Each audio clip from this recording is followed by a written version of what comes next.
Hello guys, আসসালামু আলাইকুম। আজকে আমরা ঘুরতে চলে আসলাম মনপুরা পার্কে। আমি এখন যে জায়গাটায় আছি এটা হচ্ছে মনপুরা পার্কের ঠিক সামনে। এখন আমরা ভিতরে যাবো আর সামনেতে গিয়ে দেখতেছি যে অনেক মানুষ, যেহেতু ঈদের আজকে দ্বিতীয় দিন, তো মানুষের অনেক ভিড়। বাসার কাছে হলেও কখনো আমার এখানে আসা হয়নি, এই প্রথমবার আসলাম। গেটে সুন্দর একটা লেখা আছে, স্বাগতম Monpura park resort and picnic spot. Ticket কাটার জন্য সবাই সারি বেঁধে দাঁড়িয়ে আছে। আমরাও যাচ্ছি টিকিট কাটতে। আর এখানে প্রতি টিকিটের প্রাইস মূল্য হচ্ছে 100 টাকা, আর বাচ্চাদের জন্য হাফ। অনেকক্ষণ লাইনে দাঁড়িয়ে থাকার পরে টিকিট কাটা অবশেষে শেষ হলো। আমরা যেহেতু 3 জন গিয়েছি তাই আমাদের 3টা টিকিট।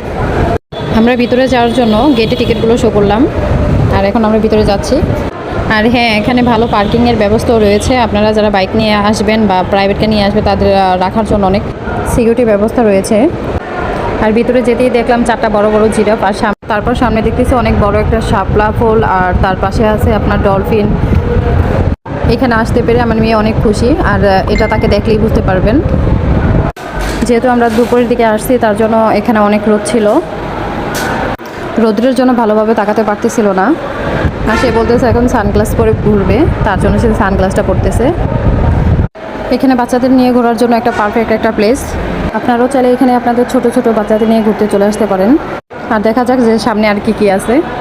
এই পার্কটার ভিতরে অনেক সুন্দর সুন্দর গাছগাছালি থাকার কারণে পার্কটা আরও সুন্দর দেখা যাচ্ছে।